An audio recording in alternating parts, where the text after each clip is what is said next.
Hindi pa tapos ang usapin sa kontrobersyal na 1.4 billion pesos na pagbili ng ari-arian ng OWA.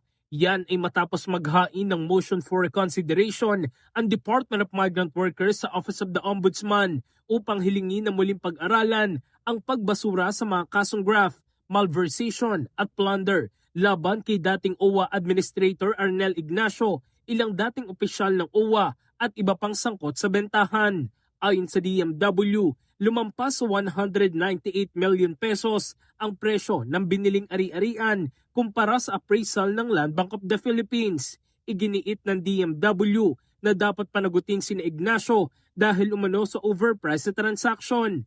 Isa pa sa binigyan diin ng ahensya ang umano'y pagkawala ng 51 condominium units na nagkakahalaga ng 97 million pesos na na-demolish kahit nabayaran na ng gobyerno. Bagamat ibinasura ng ombudsman ang mga kasong graft, malversation at plunder, pinayagan naman itong sampahan si Ignacio ng kasong usurpation of official functions dahil umano sa pagproseso ng transaksyon nang walang pahintulot ng OWA Board of Trustees.